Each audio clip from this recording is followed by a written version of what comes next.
Welcome to this week's edition of VLGA Connect, brought to you by Hunt & Hunt Lawyers. Each week, we bring to you the latest news, insights, interviews and discussions on issues of importance and interest to the local government sector, not only in Victoria, but nationally and across the globe.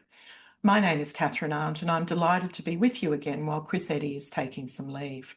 Today on the program, Chris chats with Gail Gatt, CEO at Horsham Rural City Council, about how she's settling into the role and the key issues facing that community. Chris also catches up with Port Phillip Mayor, Councillor Louise Crawford, about an innovative solution the council has developed to prevent and reduce damage to public bins. Well, today on VLGA Connect, I'm delighted to have the CEO of Horsham Rural City Council joining me for a chat. It's Gail Gatt. Hello, Gail. How are you? I'm very well, thank you.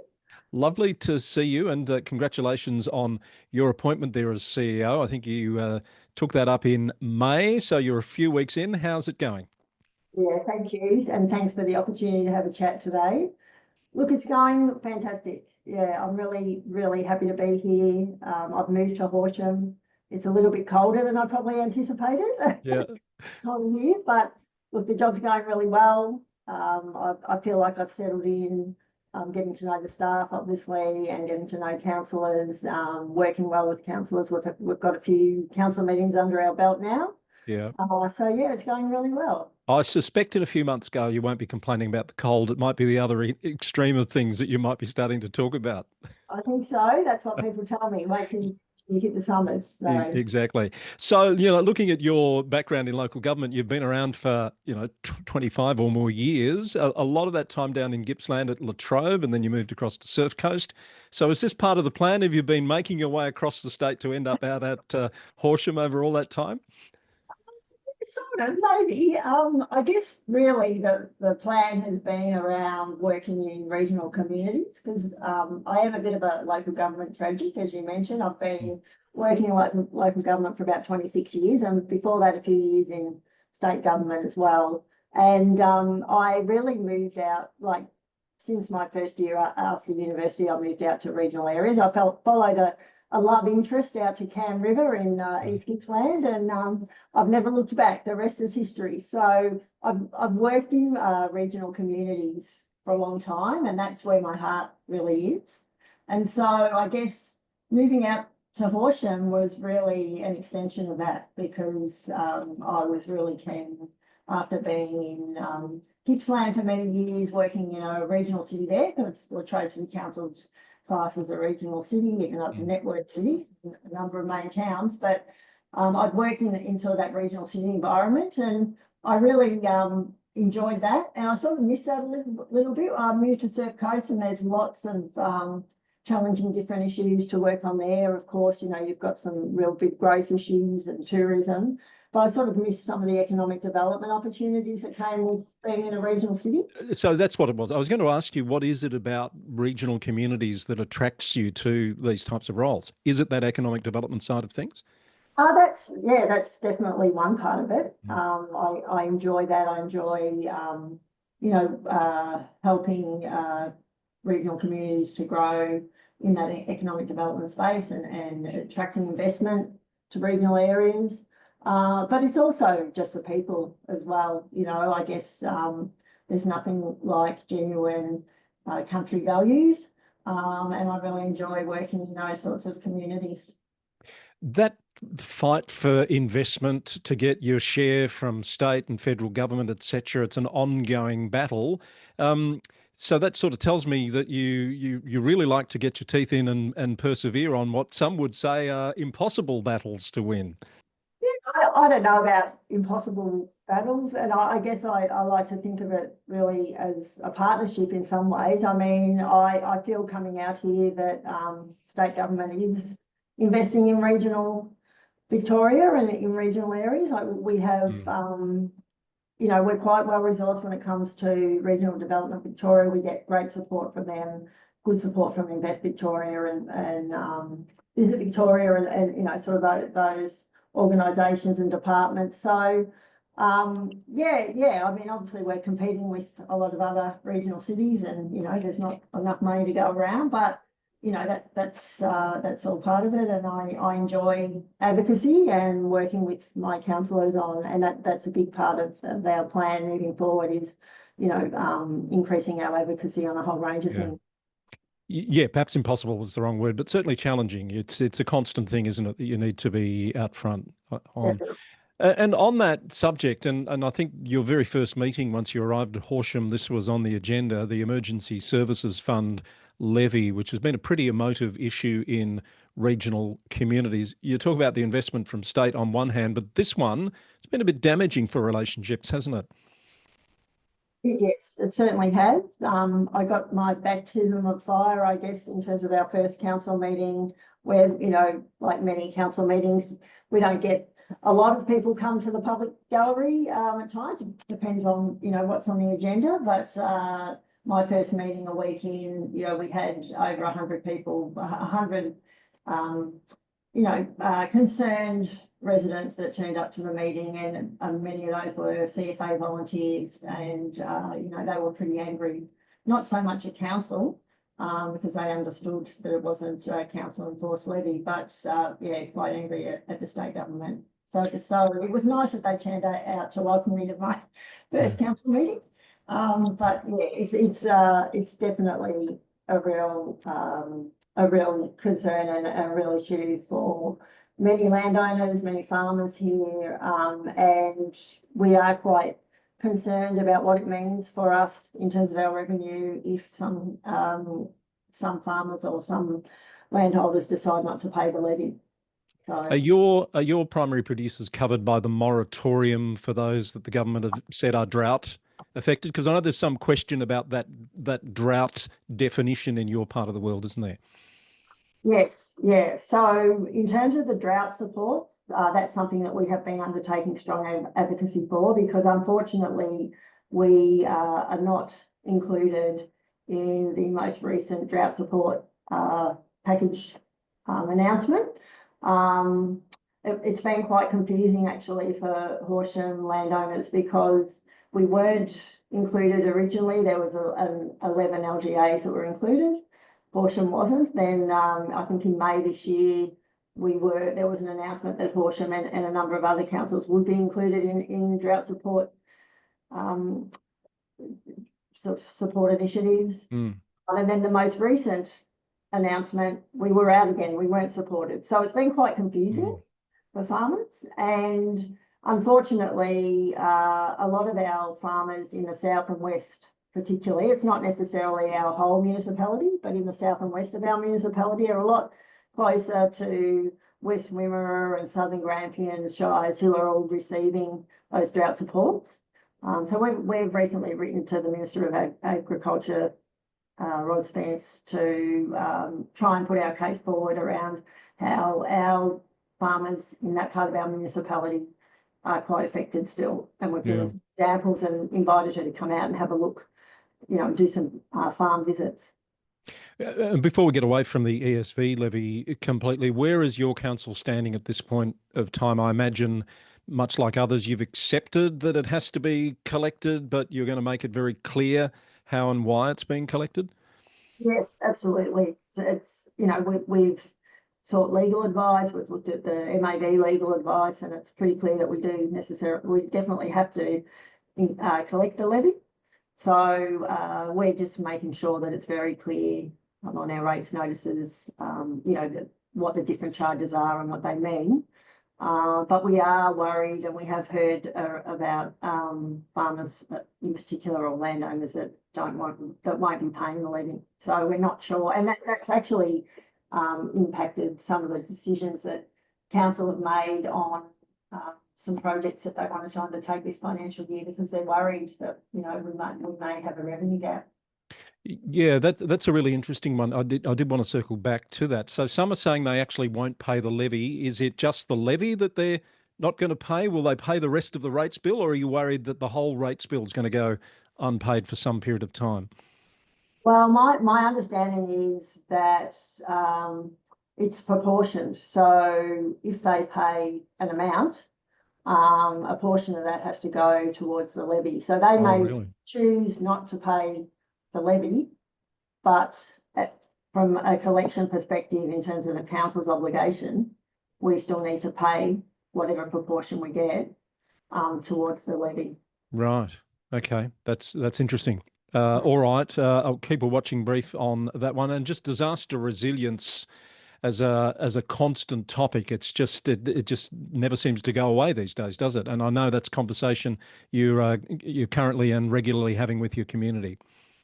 Yeah, absolutely. And it takes a long time, obviously, to recover from disaster. And we had the bushfires earlier this year, sort of all around Horsham. So it's definitely has long-term impacts, and yeah, something that we're constantly looking at in terms of, you know, how we can be more resilient.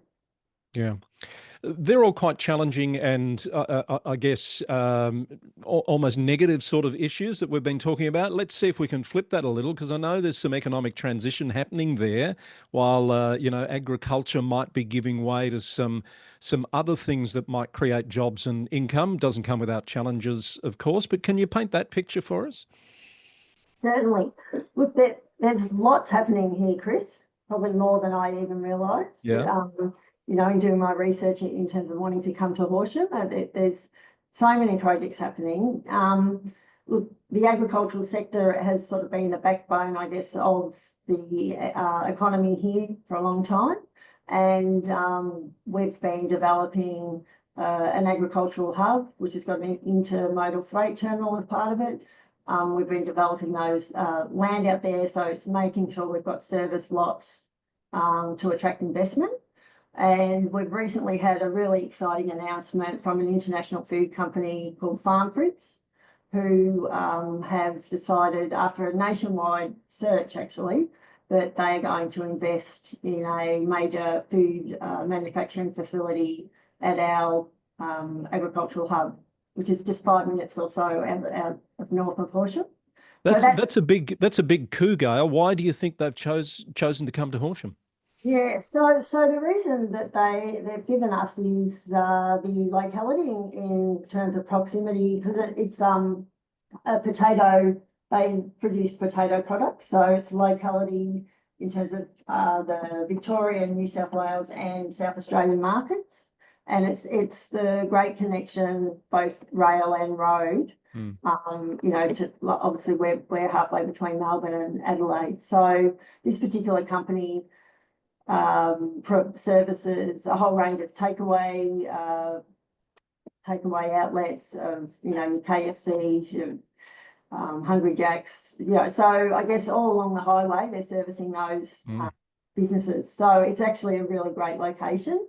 And so it's that locality, but it's also the fact that we had some land that was serviced, that was ready to go, close to rail.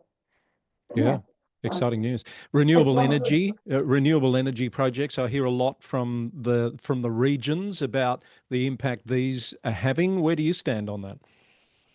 Yeah, so we've got about 7 live renewable energy, both wind, solar projects on the books at the moment, or that are live proposals. And they're all at various stages of development. Some have got permits, some, you know, some are just early days or whatnot.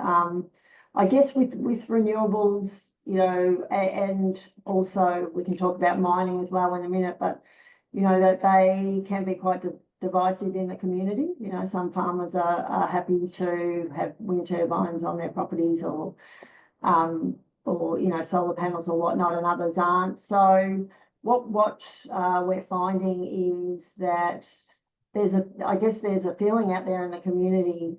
Some in the community feel that the state government are perhaps not really bringing regional communities along with them in this transition. It's a huge change for these communities, and I think you know, and rightly so, the community expect a lot more around the community engagement on these projects, both from state government and from council, really.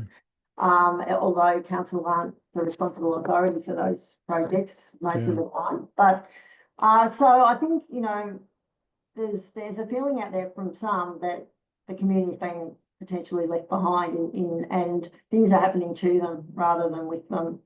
So, I've sort of walked right into that, with my move to Horsham. And so really my role is to help support our council and councillors to support the community to be able to manage that transition the best they can and to make sure that we get, the best out of these projects in terms of community benefit. So, we're doing a lot of advocacy in that space. We've been writing a lot of submissions to state government engagement on all of those issues, and just, there's different levels of, I guess, community benefit schemes. Some of these projects council don't receive rates from, or they receive a different type of rate scheme, and we have to tend with the road, the road pressures, fixing up of the roads, or providing community services for people that are moving into the area to work in some of these developments, whatnot. So, my role is really to help advocate for the best community outcome from these projects and the good things that they bring around employment and injection into the economy, but also making sure that council can support our community in terms of getting the best benefit from them longer term. And do all of those issues you've outlined there in relation to renewable energy apply to mining? You mentioned mining. What are they mining for in Horsham? Yeah, so we're part of the critical minerals roadmap, the state government's or the Victorian government's critical minerals roadmap. So it's critical mineral sand mining, and there's a number of different products, zircon, ilmenite, leucozine, I think is one of them. So yeah, a number of different products for the export market overseas, and this is, I guess, it's a huge thing for the state government. They will receive a large amount of royalties. I think we've got one, our most advanced project, which is called the Avonbank Mine Project. Look, there's some really great things about it. Over 500 native jobs proposed, 3.3 billion into the gross state product for the region. So there's some good things. State government will get about $180 million worth of royalties from that project. Right. And so from a council perspective, we want to make sure that the community also see those benefits. Yeah, because they're not rateable either, are they? No. Mm. So, there might be different community benefit schemes, but we've got to make sure that they contribute to sort of long-term strategic type of improvements for the area. Not just, I guess, small scale, community benefit that might be short-term relief for different organisations or different projects, but we really need to make sure that we're ready longer term. We're going to have housing for all of these workers that we're going to need to provide. We're going to have road upgrades needed with lots more, trucks on the road transporting different components and different things for these projects to go ahead. So we've got lots of services that we're going to need to provide and gear up for. So we need to make sure we can do that. Yeah, I was going to ask about the housing issue. The first thing I thought of when you're talking about all those jobs being created. So where is Horsham sitting in terms of delivering housing? It's a challenge for everyone, I know. Yeah. So in terms of land supply, I suppose we're actually going through the process of developing our settlement strategy at the moment. So we're very close to putting that out for community consultation. And so we can provide, we'll easily meet the target in terms of land provision for the housing targets, the state government housing targets, but it's really just then about actually the workforce to construct the houses. That's a big issue for us. Do we have enough companies locally or, even further afield that can actually build these houses? And that's a challenge that a number of councils are facing.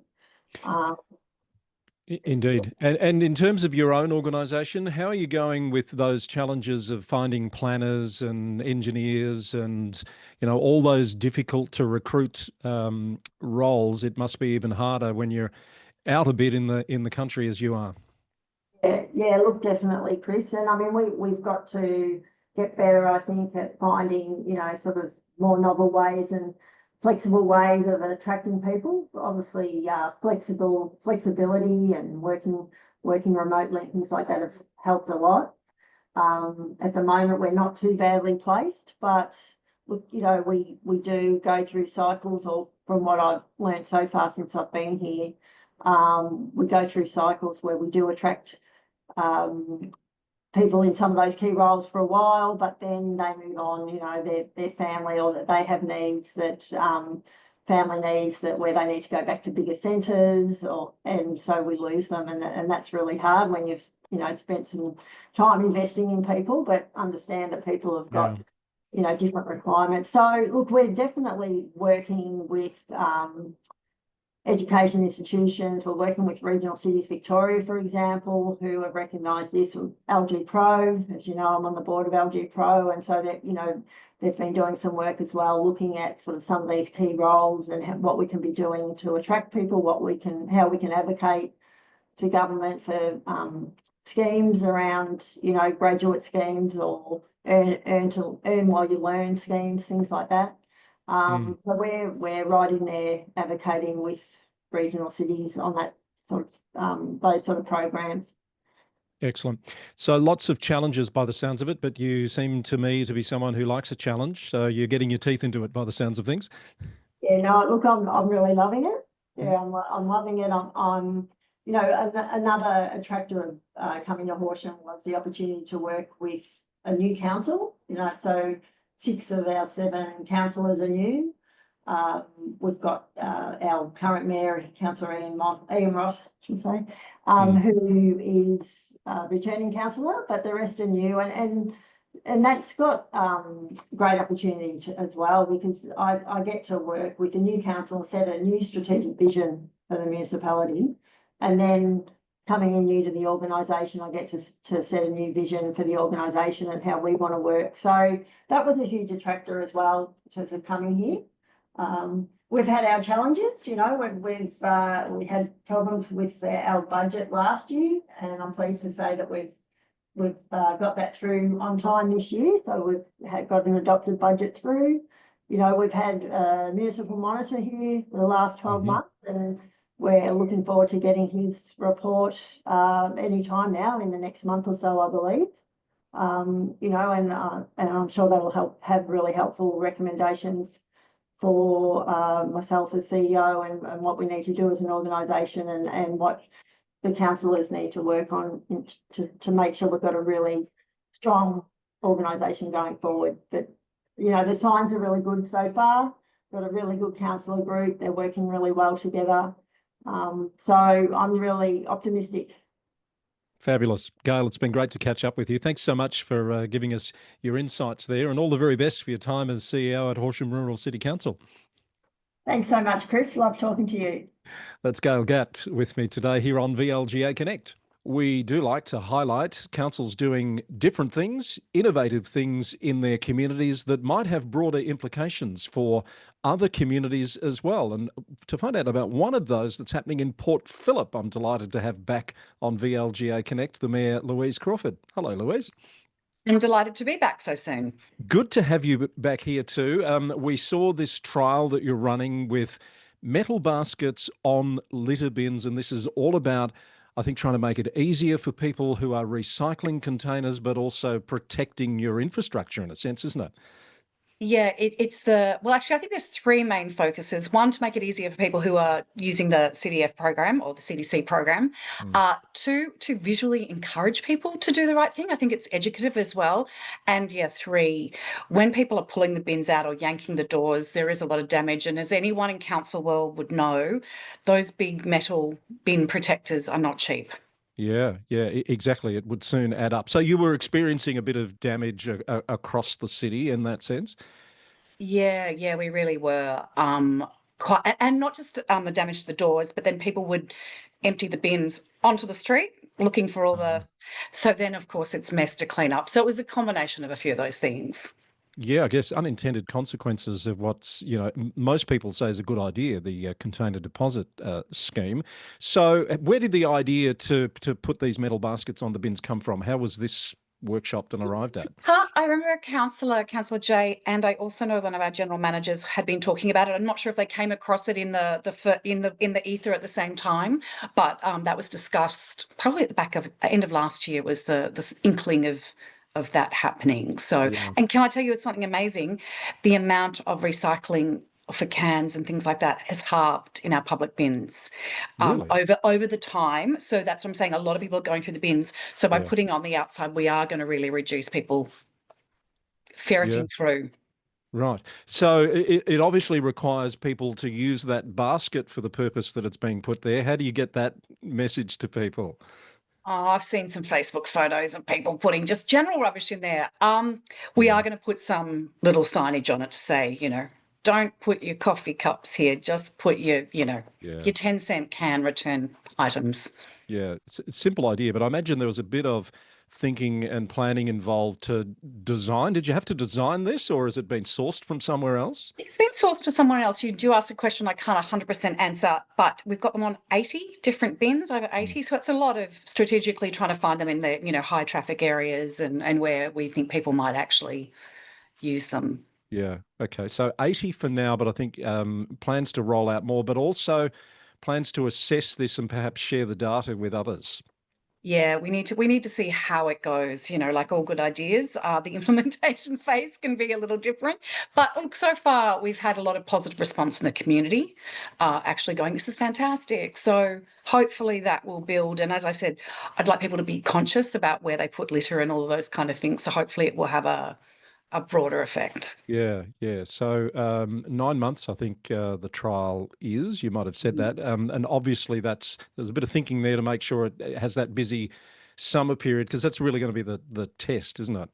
Yeah, not as many people wandering along the beachfront at the moment, but especially not on a windy day like today in Melbourne. But yes, definitely in peak season. It'll be really interesting to see how highly it's utilised. Yeah. Do you know if any other councils have reached out to find out how you've gone about this yet?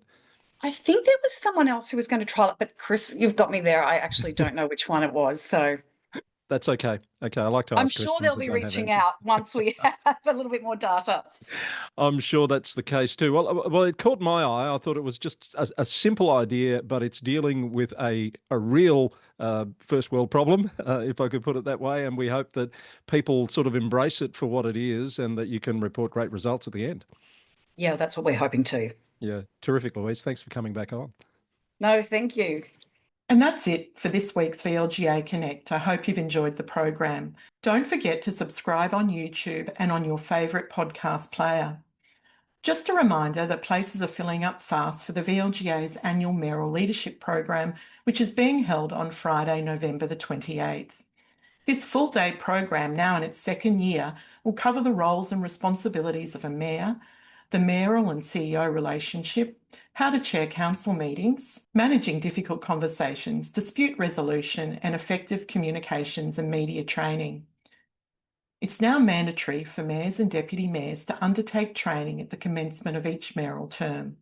You can register via the VLGA website. I look forward to being back again with you next week for another episode of VLGA Connect. Bye for now.